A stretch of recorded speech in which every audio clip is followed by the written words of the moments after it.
Hello, নমস্কার। আশা করি আপনারা সকলেই ভালো আছেন।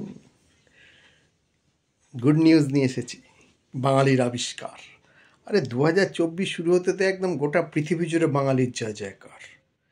এতদিন বড় বড় বিজ্ঞানীরা যে আবিষ্কার করতে পারেনি, সেইটাই একদম হাতে কলমে পরীক্ষা করে দেখিয়ে দিয়েছে বাঙালি জাতি যে আমরাই শ্রেষ্ঠ জাতি। বলুন তো কী সেটা? Time machine. আরে একেবারে শুধু বাঙালি 10 কোটি না, ভারতবর্ষের 140 কোটি তথা পৃথিবীর 800 কোটিকে একদম টাইম মেশিন নিয়ে চড়িয়ে অতীতে নিয়ে চলে গেছে।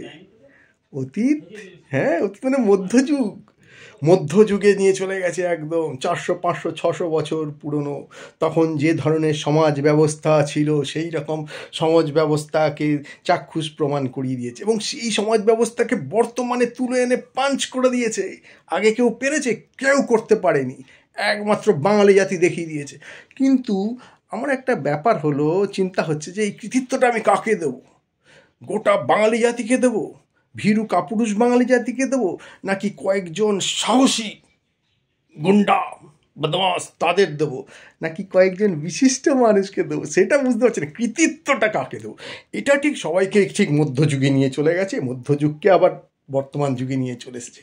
মধ্যযুগে যে বর্বরতা সেটা কিন্তু এখনও চলছে, সেই জিনিসটা এখন হয়। তাহলে এই যে একটা মধ্যযুগ আর আধুনিক যুগের মিশ্রণ, এর কৃতিত্ব কাকে দেবো, এটা আমার খুব চিন্তার ব্যাপার হয়েছে। আমি বুঝতে পারছি না, আপনারা ভেবে দেখুন কাকে দেবেন।